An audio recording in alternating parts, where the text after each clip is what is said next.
बिस्मिल्लाहिर्रहमानिर्रहीम। अस्सलाम वालेकुम नाज़रीन, मेरा नाम अना यूसुफ है और आप देख रहे हैं प्रोग्राम सिटी एट 10। आज के प्रोग्राम में हम कुछ बात करने वाले हैं ख़ुसूसी तौर पर उन लोगों के हवाले से जिनके साथ किसी मर्ज़ में मुब्तला होने के बाद कुछ इस तरह के इशूज़ चल रहे हैं कि उन्हें फ़िज़ियोथेरेपी की ख़ास तौर पर ज़रूरत होती है, लेकिन आप उसको इग्नोर कर रहे होते हैं।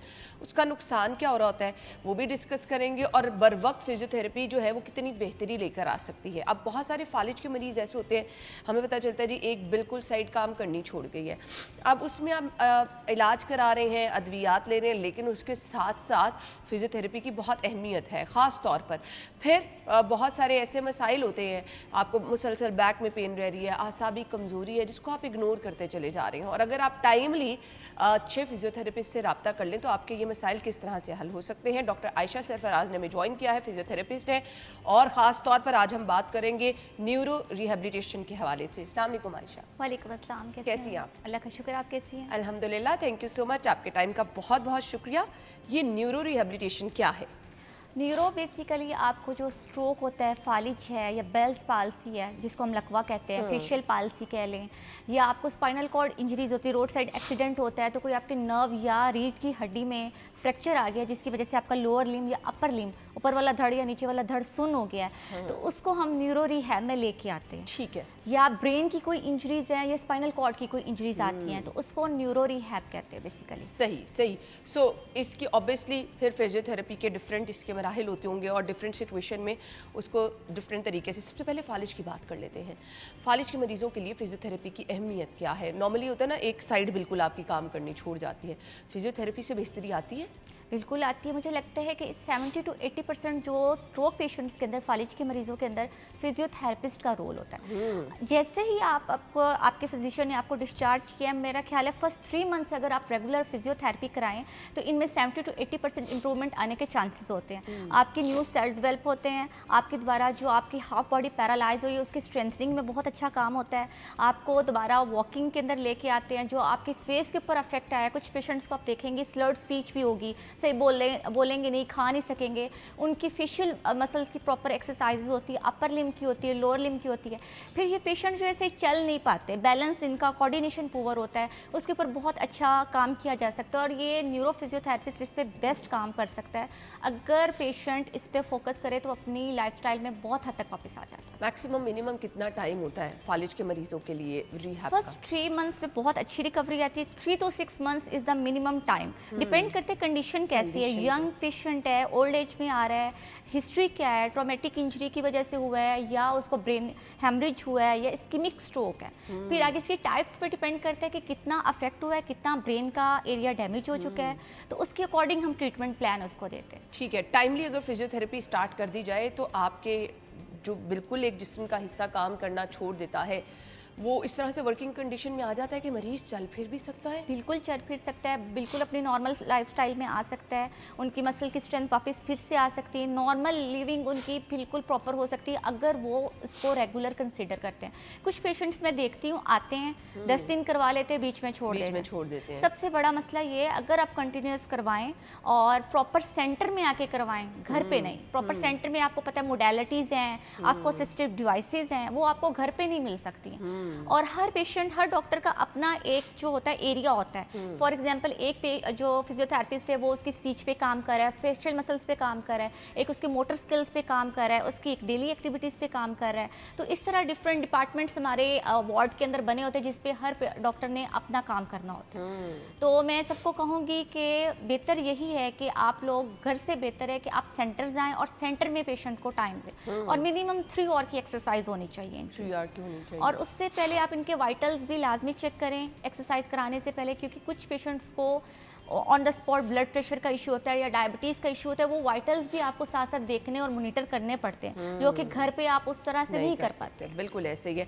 तो दिन में आपके क्या डिफरेंट सेशंस होते हैं कि एक ही टाइम आपको 2-3 घंटे लेकर फिजियोथेरेपी आपकी कंप्लीट हो जाती है? 2-3 घंटे आपको दिन में एक दफ़ा करवानी चाहिए। उसमें डिफरेंट सेशन आपको पेशेंट की स्ट्रेंथ पे कि फटीक में ना जाए वो देखना होता है। आप उसके वाइटल्स चेक करके उसकी स्ट्रेंथ देखें, उसके अकॉर्डिंग पहले अगर हाथ का है तो उसको बैठ के हाथ की बाकी सारी एक्सरसाइजेज और मोडेलिटीज़ लगनी है वो लगाएं, फिर उसको लोअर लिम्ब पे ले जाएं। एट द एंड जो उसका सबसे मुश्किल काम है चलने वाला होता है, ठीक है, उसके बाद आप उसको पैरल बार्स के थ्रू उसकी वॉक करवाएं विद डिफरेंट हेल्प। आप उसको 2-3 डॉक्टर्स उसको या जो असिस्टेंट्स होते हैं वो असिस्ट करते हैं ताकि पेशेंट नॉर्मल वॉक में। अच्छा डॉक्टर आयशा, अब क्योंकि हमारे यहाँ ना हर तरह से लोग होते हैं, अब कुछ लोग आप देखें ना, महंगाई इतनी है, लोग नहीं जा सकते सेंटर्स में, हर रोज़ की फ़ीस नहीं पे कर सकते।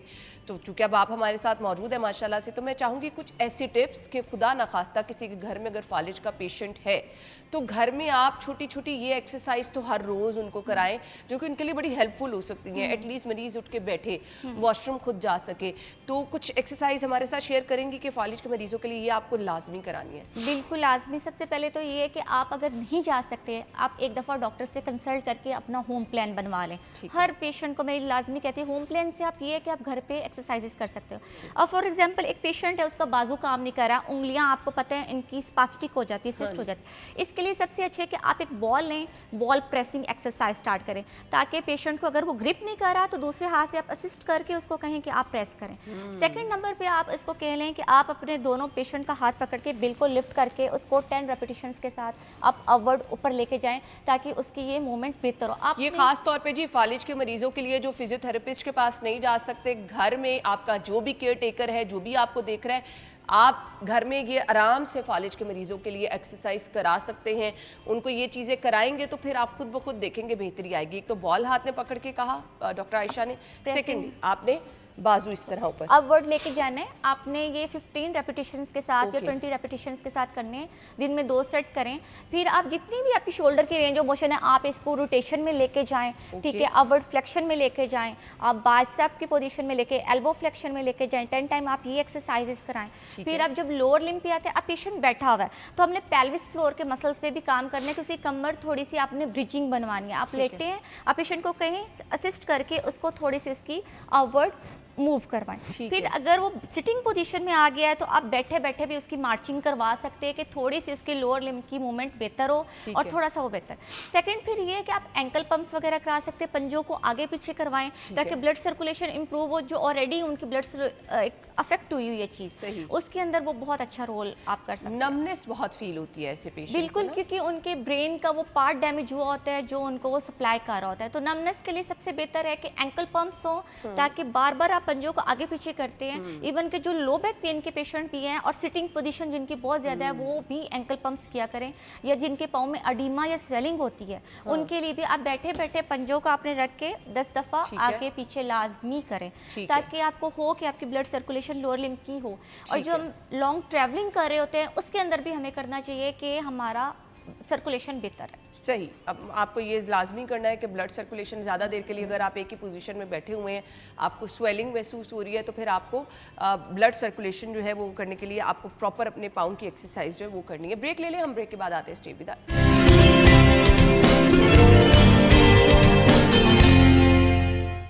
Welcome back once again. Doctor Ayesha हमारे साथ मौजूद हैं। अच्छा, बहुत सारे लोग मुसलसल डॉक्टर आयशा खड़े होकर काम कर रहे होते हैं, उनके पाँव में स्वेलिंग हो जाती है।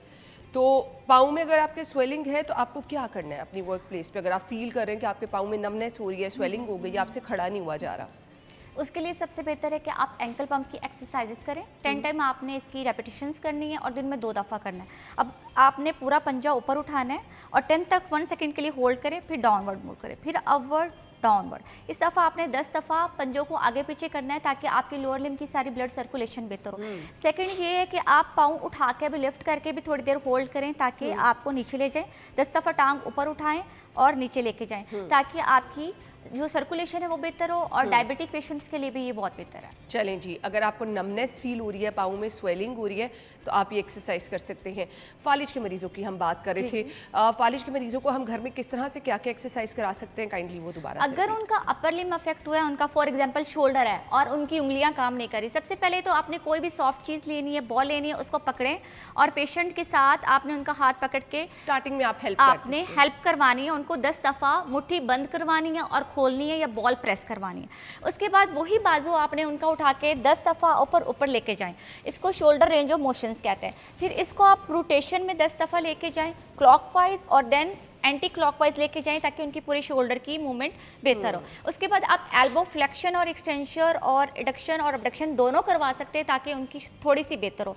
जब आपको लगे रेंज ऑफ मोशंस बेहतर हो गई हैं, आप उसके बाद वाटर बॉटल पकड़ाना या इस तरह की चीज़ें उनको पकड़ा के भी लिफ्टिंग करवा सकते हैं ताकि उनकी बाजू की स्ट्रेंथ वापस आ जाए। एकदम से ज़्यादा वेट उठाना और बार बार दिन में एक्सरसाइज कराना क्या प्रॉब्लम कर सकता है? हाँ जी, बिल्कुल कर सकते हैं। मसल उनके ऑलरेडी वीक हुए होते हैं, अफेक्ट हुए होते हैं, तो दिन में कोशिश करें कि 2 दफ़ा करवाएं और 15-15 रेपिटेशंस के साथ करवाएं। ठीक है, बहुत सारे पेशेंट्स होते हैं उनका निचला हिस्सा किसी भी ऑपरेशन की वजह से या किसी ट्रॉमा की वजह से काम करना छोड़ देता है, उनके लिए एक्सरसाइज क्या होनी चाहिए? उनकी सबसे पहले हम देखते हैं कि कौन सी नर्व रूट अफेक्ट हुई है, ठीक है, कि कहाँ पे उनका अफेक्ट है, लंबर रीजन में क्या अफेक्ट आया है, कोई ट्रॉमेटिक इंजरी हुई है या कोई सर्जरी की वजह से कोई इशू आ चुका है। तो उनके लिए सबसे बेहतर है कि इलेक्ट्रोथेरेपी हम करते हैं। इलेक्ट्रोथेरेपी से ये है कि आपकी लोअर लिम्ब की ब्लड सर्कुलेशन बेहतर होती है और आपकी मसल जो है वो स्टिमुलेट करते हैं। जैसे जैसे हमें थोड़ी मूवमेंट फील होती है, नर्व बेहतर होना शुरू हो जाती है, उसके बाद हम उसको एक्सरसाइजेस बता सकते हैं। बैठे बैठे वो कर सकते हैं कि 10 टाइम्स वो मार्चिंग कर ले, 10 to 15 टाइम्स। अगर वो नहीं कर सकता तो आप टांग पकड़ के उसको करवा दें। ठीक है, पेशेंट को भी आप करवा सकते हैं। 15-20 दफ़ा ये करवाएं, उसके बाद उसकी टांगें खुलवाएं, बंद करवाएं, अबडक्शन और एडक्शन वाली एक्सरसाइजेस करवा सकते हैं। उसके बाद आप दोबारा टांग उठाने वाली 10 दफ़ा और पंजों को मोड़ के, सिंपल नहीं कि आप पंजों के मोड़ के, ताकि आपकी पूरी टांग की जो है वो फ्लेक्सिबिलिटी बेहतर हो। तो ये लोअर लिम्ब की एक्सरसाइजेस हैं। सही। किसी भी बीमारी की सूरत में हम देखते हैं मरीज 2-2 दिन बेड पे लेटे हुए हैं, फिर उठ के पाँव नहीं उठाया जा रहा होता, एक स्टेप नहीं आगे, तो ये क्या बेस्ट सिचुएशन नहीं है? आपको अपने बॉडी को मूव करते रहना है। अगर आप बेड पे भी हैं 2-3 दिन तो हल्की फुल्की एक्सरसाइज आपको करनी है ताकि आपकी ब्लड सर्कुलेशन अच्छी रहे। हाँ जी, बिल्कुल। आप अगर लेटे हैं तो आप हील स्लाइड करें, लेटे हुए आप अपनी हील स्लाइड करें और साइड पे ट्विस्टिंग करें। ट्विस्टिंग करने से और हील स्लाइड करने से ये कि लोअर लिम्ब की भी हो जाती है और आपका जो कमर का हिस्सा है उसकी भी एक्सरसाइजेज हो जाती हैं और इससे भी आपकी ब्लड सर्कुलेशन बहुत बेहतर रहती है। लकवा के पेशेंट के लिए एक्सरसाइज क्या होनी चाहिए? अब देखिए, लकवा बेसिकली आपकी फेशियल नर्व है जो आपके फेस को सप्लाई कर रही है। किसी भी इंजरी की वजह से या किसी इन्फेक्शन की वजह, इन्फेक्शन आपको टॉन्सिल भी हो सकते हैं, इन्फेक्शन आपको कोई भी एलर्जी भी हो सकती है या आपको ईयर इन्फेक्शन भी हो सकता है, उसकी वजह से भी हो सकता है। इवन कि मैंने कुछ फीमेल्स पेशेंट आई, आफ्टर प्रेगनेंसी आपकी इम्यून सिस्टम इतना वीक होता है कि आपको लकवा होने के चांसेस बहुत ज़्यादा होते हैं। अच्छा। और डिमा, क्योंकि आपकी बॉडी में उस वक्त बहुत है, हार्मोनल चेंजेस बहुत होते हैं, ये भी एक फैक्टर है। तो अब सबसे बेहतर इसकी एक्सरसाइजेज ये है कि अब हमारा साइड का मसल अफेक्ट हुई या आँख अफेक्ट हुई है तो सबसे पहले आपने पाउट एक्सरसाइज या पफ ऑफ एक्सरसाइज कहते हैं इसको, आपने ऐसे हवा भरनी है और इसको ब्लो आउट करना है 15 दफ़ा। मैं दोबारा करके दिखा देती हूँ। इससे आपके चिक के जो मसल्स हैं ये बेहतर होंगे, लिफ्ट अप भी होंगे, थोड़ी इनमें स्ट्रेंथ भी आएगी। सेकंड एक्सरसाइज है, क्योंकि फेशियल नर्व आपकी स्माइल को भी कर रही होती है, आपने क्लिंच करना है। अगर स्माइल नहीं हो रही तो आप हाथ से पकड़ के पूरा स्माइल करें। ठीक है। And hold it. उसके बाद ये एक्सरसाइज आँख की एक्सरसाइज है। आप बैठे हैं, आपकी आईलेट पूरी बंद नहीं हो रही तो आपने आई लिफ्ट करके अपनी आँख को पूरी तरह से खोलना है, फिर आपने फॉर्निंग करनी है, गुस्सा करना है, आपने आइज़ को प्रॉपर ओपन करना है, टीथ क्लिंच करने हैं। ये कुछ एक्सरसाइजेज है। और ब्लून भी आप ब्लो कर सकते हैं, कैंडल को भी ब्लो कर सकते हैं, कोई भी ब्लो वाली एक्सरसाइजेज है, या स्ट्रो को आप यूज़ करें।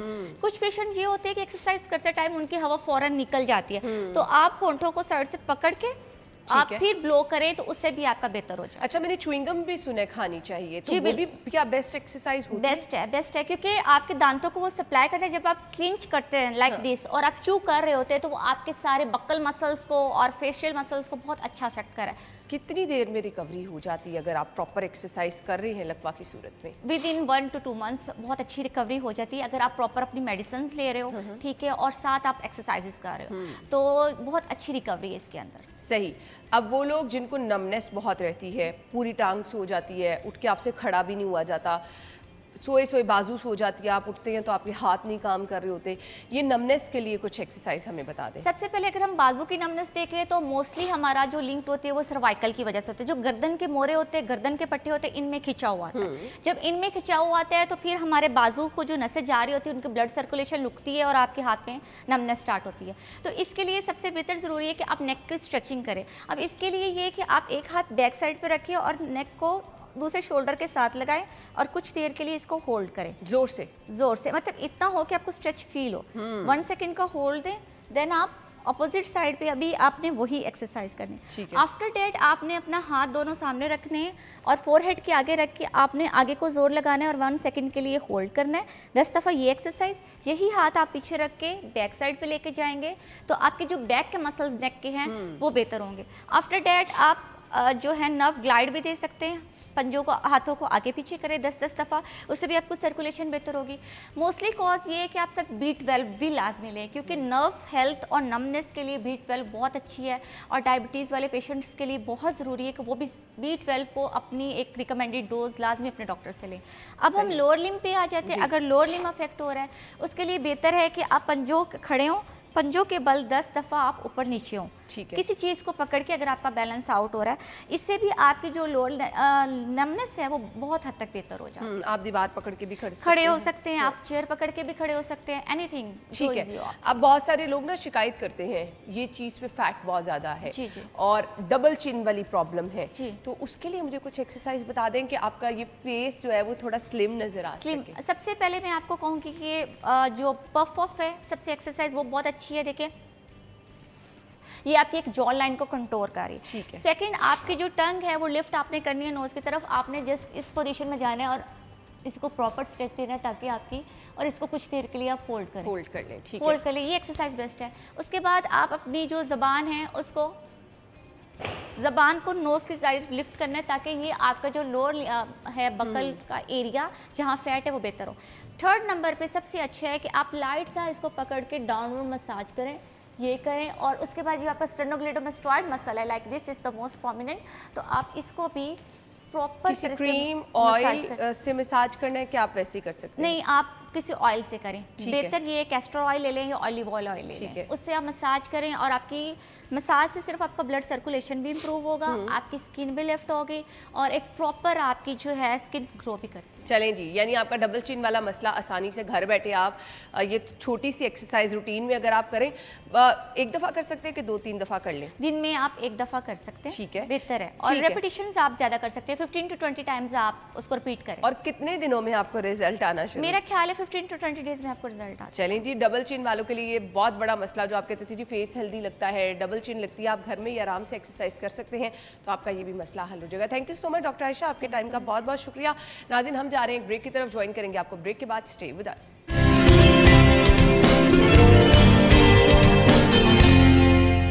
Welcome back once again. Programme के इस हिस्से में जी हम आपको बता रहे हैं कि आप अगर मोबाइल फ़ोन पास रखते हैं, सोशल मीडिया की डिफरेंट ऐप्स जिनमें हम फेसबुक कह रहे हैं, इंस्टाग्राम कह रहे हैं, जैसे मैं भी दिन भर यूज़ कर रही होती हूँ, फेसबुक पे भी मेरा अकाउंट है, इंस्टाग्राम पे भी, ट्विटर पे भी, और फिर इसके साथ साथ टिकटॉक जो कि हर किसी के पास है, हर कोई दिन भर यूज़ कर रहा होता है, आप रील्स देख रहे होते हैं, वो चाहे फेसबुक या डिफरेंट प्लेटफॉर्म पे। अब आप इनसे पैसे कमा सकते हैं। आप अगर कमा सकते हैं, घर बैठ के आपकी अर्निंग अच्छी हो सकती है, तो कुछ चीज़ें जो आपको सीखनी है वो क्या है जो कि आपके लिए हेल्पफुल हो सकती हैं।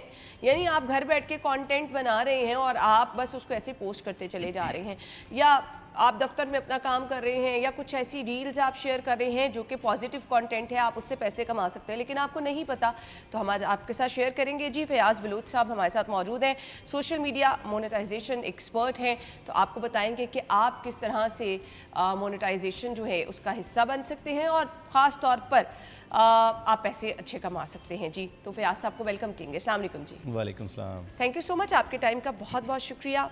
सबसे पहले तो मुझे बताइएगा मोनेटाइजेशन का तरीक़ेकार क्या है? सबसे पहले तो आपका शुक्रिया कि आपने इतने अहम टॉपिक पे कि जो कि आजकल की ज़रूरत है। मोनेटाइजेशन का तरीक़ाकार बहुत आसान है। आपके पास, मेरे पास, सबके पास मोबाइल है और ये मोबाइल अब एक मेरे ख्याल में दुनिया की सबसे बेस्ट इकोनॉमी बन चुका है। इसी से हम अर्निंग भी कर सकते हैं, इसी से हम ब्रांडिंग भी कर सकते हैं और इसी से हम घर बैठे पैसे भी कमा सकते हैं।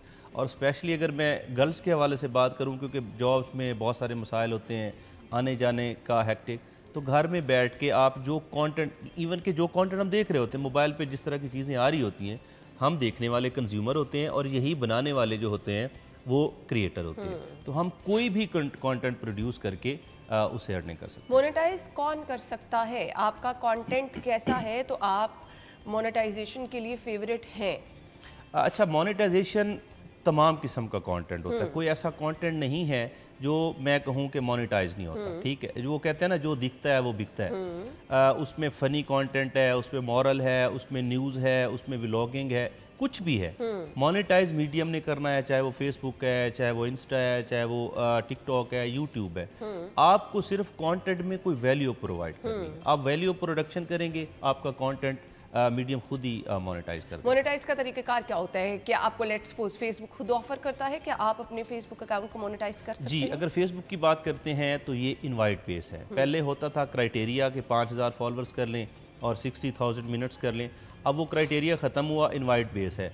इवन कि हमारा एक मेरे एक लड़के का पेज था, 0 फॉलोअर पे भी उसे पेज बनाया, इंस्टा के साथ कनेक्ट किया और वेरी नेक्स्ट डे उसे मोनेटाइजेशन के लिए वो आ गया, कंटेंट मोनेटाइजेशन का टूल आ गया। तो अब इनवाइट बेस है। आपको फेसबुक की अगर बात करते हैं तो वो जब भी कभी भी चाहता है, अगर आपका इंगेजिंग कंटेंट है तो आपको इनवाइट आ जाता है। ठीक है, तो वो क्या पेड होता है कि आपको उसके लिए पे करना पड़ता है? आपको उसके लिए कुछ भी पे नहीं करना, आपको सिर्फ अपनी एफर्ट्स पे करनी है, आपको सिर्फ कंटेंट प्रोड्यूस करना है और एंगेजिंग कंटेंट रखना है। इनवाइट किसी को भी मिल सकता है, किसी किस्म के। अच्छा, मुझे 1-2 दफ़ा आया, मैंने तो स्किप कर दिया। तो ये तो आपने अपने साथ जुल्म किया। अच्छा, अच्छी खासी अर्निंग्स थी। किस तरह से? यानी कि आप आपको टूल आ गया, आपने अपने पेज को या अपनी आईडी को मोनेटाइज कर लिया। उसके बाद आप कोई तस्वीर लगाती हैं, उस पर भी आपके डॉलर्स बनने हैं। आप कोई तहरीर लिखती हैं, इवन कि आप फ़र्ज़ करें आप लिख देती हैं गुड मॉर्निंग और नीचे बहुत सारे कमेंट्स आ जाते हैं गुड मॉर्निंग। उन कमेंट्स के अगेंस्ट भी आपको अर्निंग हो रही है। और अर्निंग ये इतनी होती है जितनी आप सोच सकती हैं। यानी कि अगर आपका पेज चल पड़ता है तो आप इतने पैसे अर्न कर सकते हैं जितने की शायद साल की सैलरीज भी नहीं बनती। मेरे कैमरा मैन है, मैं अक्सर जगहों पे उनकी मिसाल मोटिवेशन के लिए देता हूँ। अब लास्ट मंथ उनका कोई $7,500 का पे आउट आया, ये कोई 18 से 20 लाख रुपए बनते हैं। अब एक कैमरा मैन के लिए अगर एक महीने में 20 लाख का आ जाता है पे आउट, तो आई थिंक इससे बड़ी बात क्या हो सकती है? तो ये पेज पे होता है कि आपके फेसबुक अकाउंट पे भी हो सकता है? दोनों पे हो सकता है। आईडी भी मोनेटाइज होती है, पेज भी मोनेटाइज होता है। लेकिन अगर हम देखते हैं तो पेज ज़्यादा सेफ ऑप्शन है, क्योंकि उस पर मल्टीपल एडमन्स ऐड कर सकते हैं। उसको हम डिफरेंट कंट्रीज़ में एडमन ऐड करके हम उसको मैनेज कर सकते हैं। जबकि आईडी क्योंकि सिंगल लॉगिन के साथ होती है, आपकी आईडी आपके पास लॉगिन है। अगर आप किसी और को देंगी तो फिर आपको लॉगिन देना पड़ेगा। और आईडियाँ वैसे भी जब पहले हमने बनाई थी तो वो हमने सेल्फ ब्रांडिंग, सेल्फ प्रोजेक्शन के लिए बनाई थी। अगर अपनी आईडी का लॉगिन देते हैं तो बहुत सारी आपकी इंटरनल चीज़ें, बहुत सारे आपका डाटा वो कंप्रोमाइज़ हो जाए। ठीक है, अब ये क्या सेंसिटिव है कि आप फेसबुक पे पेज बना रहे हैं, आप वहाँ पर अपनी डेली रूटीन शेयर कर रहे हैं, आप अपनी पिक्चर्स शेयर कर रहे हैं, तो किन किन चीज़ों का आपको ख्याल रखना है?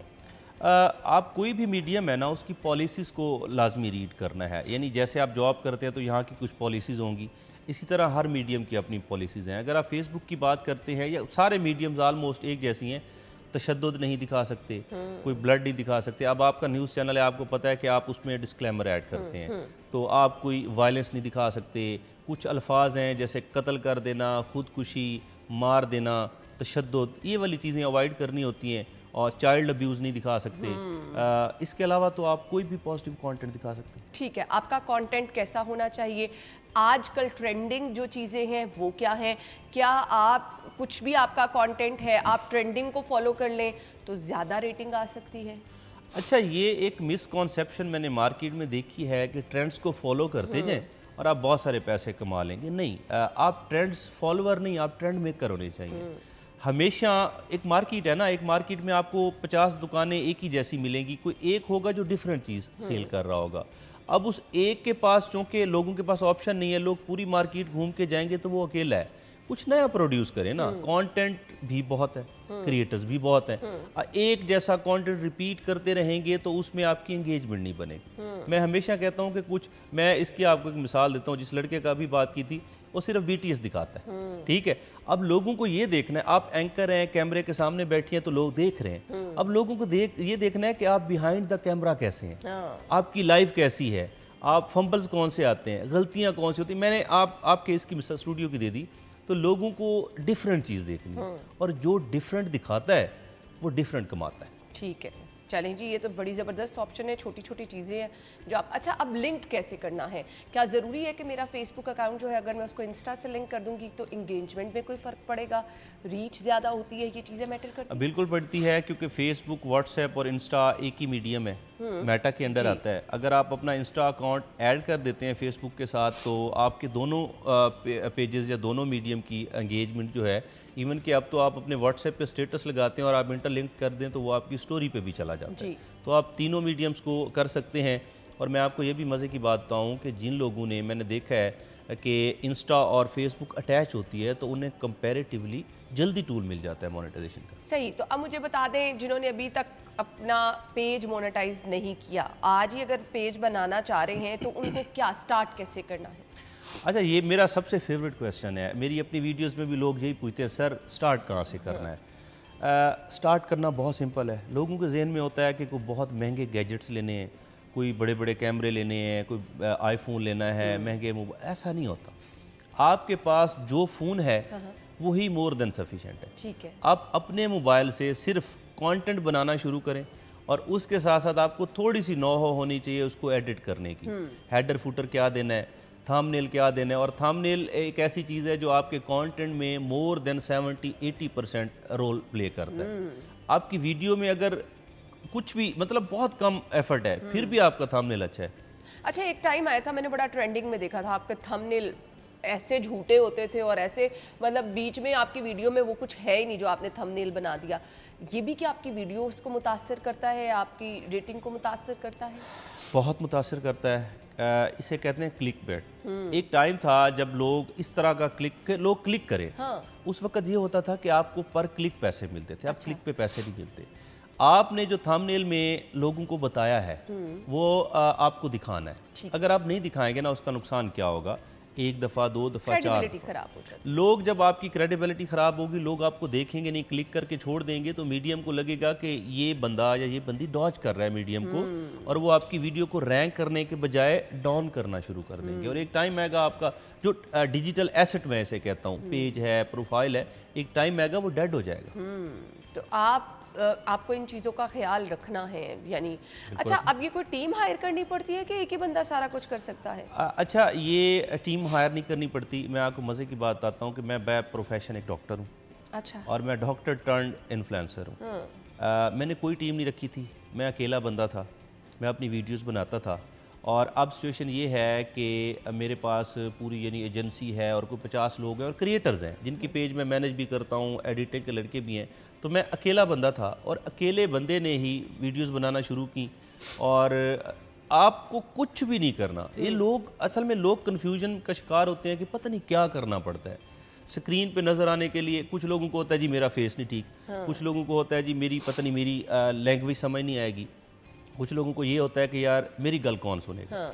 दुनिया में हर बंदे में टैलेंट होता है और मेरा एक फिक्र है कि लोगों में टैलेंट की नहीं, टाइमिंग की कमी होती है। वो समझते हैं नहीं यार तो टाइम ही नहीं सही चल रहा। जिस दिन आपने करना शुरू कर दिया ना, आपको कुछ टाइम बाद खुद ही समझ लग जाती है कि ये बनाना है, ये दिखाना है और ये करना है, ज़रा भी मुश्किल नहीं। टाइमिंग कितनी मैटर करती है? आपकी रील्स कैसी होनी चाहिए? टाइमिंग उसकी कितनी होनी चाहिए? शॉर्ट टाइम होनी चाहिए? मैं आपसे पूछूंगी पोस्टिंग का टाइम क्या होना चाहिए। मुझे ब्रेक का कहा जा रहा है, ब्रेक ले लें, ब्रेक के बाद आते हैं। स्टे विद अस।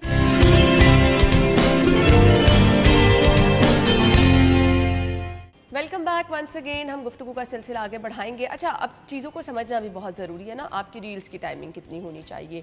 आपको रील से ज़्यादा अगर आप कुछ अपना शेयर करना चाह रहे हैं तो उसकी टाइमिंग क्या होनी चाहिए? फिर इसके अलावा आपको किस टाइम पे वीडियो पोस्ट करनी है? आपकी ऑडियंस की इंगेजमेंट किस टाइम पे है? ये कैसे चीज़ें आपको समझ आएंगी? अच्छा, जब आप कंटेंट प्रोड्यूस कर रहे होते हैं ना, अब दो सवाल हैं आपके। एक तो ये है कि किस तरह का कंटेंट बनाना चाहिए। मैं हमेशा कहता हूँ कि आपने जब भी कोई कंटेंट प्रोड्यूस करना है ना, सबसे पहले आप क्रिएटर नहीं, व्यूअर बन के उसे देखें। आप देखें कि जो चीज़ आप लोगों को दिखाना चाह रहे हैं, क्या आप खुद उसे देखना पसंद करेंगे? और अगर देखना पसंद करेंगे तो कितनी देर आप उसे टॉलरेट या बेयर कर सकते हैं। अक्सर ऐसे होता है कि हम एक ला यानी किस्म का कंटेंट बनाते जाते हैं और बाद में हमें समझ नहीं आ रही होती कि हमने किया क्या है। सबसे पहले व्यूअर बने, उसे देखें, उसे एनालाइज करें। अगर आपको लग रहा है कि कंटेंट अच्छा लग रहा है, मैं देखूंगा तो फिर लोग भी देखेंगे। और दूसरा, रील की टाइमिंग कितनी होनी चाहिए। आप आप 1 मिनट की भी बना सकते हैं, 30 सेकंड्स भी बना सकते हैं, 1 घंटा भी बना सकते हैं। अच्छा। डिपेंड्स ऑन कि आप रिटेन कितनी देर कर सकते हैं अपनी ऑडियंस को। अगर आपने एंगेज करके, एक स्टोरी टेलिंग का चैनल है, वो स्टोरी 20 मिनट की भी होगी, लोग देखेंगे क्योंकि वो स्टोरी में इंटरकनेक्टेड है सारी। एक चैनल है जिसकी मतलब पहले मिनट में ही लोग बोर हो जाते हैं, हाँ। तो वो लोग फिर उसको लंबे टाइम के लिए देखें नहीं। आप जितनी देर अपनी ऑडियंस को एंगेज कर सकते हैं तो आप उतनी देर का कंटेंट प्रोड्यूस कर सकते हैं। डिपेंड करता है कि आपका कंटेंट किस तरह का है और आप किस तरह से अपनी ऑडियंस को एंगेज करें। कोई बेस्ट टाइमिंग भी होती है, पीक आवर्स होते हैं कि ज़्यादा लोग इस टाइम पे आपकी एग्जैक्टली वीडियोस। उसमें आपको ये देखना पड़ता है कि आप किस ऑडियंस पे काम कर रहे हैं। अच्छा, ये बड़ा मैटर करता है। क्या आप पाकिस्तानी ऑडियंस पे काम कर रहे हैं, सब कॉन्टिनेंट पे काम कर रहे हैं, कि आप यूएस ऑडियंस को टारगेट कर रहे हैं, यूरोप को टारगेट कर रहे हैं। आप जिस ऑडियंस को टारगेट कर रहे हैं ना, आपको उस ऑडियंस की टाइमिंग देखनी पड़ेगी। लाइक आपको मिसाल देता हूँ, यहाँ दिन है, यूएस में रात है। अब हम यूएस की ऑडियंस को टारगेट कर रहे हैं तो हमें रात के टाइम में, यहाँ के हिसाब से रात के टाइम में, ताकि वहाँ दिन हो और लोग देखें। हमें पाकिस्तानी ऑडियंस को टारगेट करना है तो शाम में ज़्यादा एक्टिव होती हैं। और फिर एक चीज़ होती है, आपके पेज के अंदर एनालिटिक्स में वो आपको दिखाते हैं कि आपकी सबसे ज़्यादा जो ऑडियंस के एक्टिव होने का टाइम है वो कौन सा टाइम है। उस टाइम में आप करते जाएं और आपको अपनी रील्स के, अपनी वीडियोस के व्यूज़ से भी पता चल जाता है कि किस टाइम की ऑडियंस आपको ज़्यादा देख रही है, उस टाइम में उस टाइम पे आप कर दें। अच्छा जी, पैसे कमाने का अमल, एकदम से आपको पैसे आ गए, उसके बाद रुक जाए, तो फिर आपको क्या देखना चाहिए कि आप गलतियाँ कहाँ कर रहे हैं? हाँ, उसमें आपको 2-3 चीज़ें देखनी है। एक ये देखना है कि क्या आप जब आपको पैसे आ रहे हैं, कौन से कंटेंट से आ रहे हैं, आपकी नीश क्या है, आपकी ऑडियंस क्या देखना चाहती है। ये ज़रूरी नहीं है कि आप क्या दिखाना चाहते हैं, ज़रूरी ये है कि ऑडियंस क्या देखना चाहती है।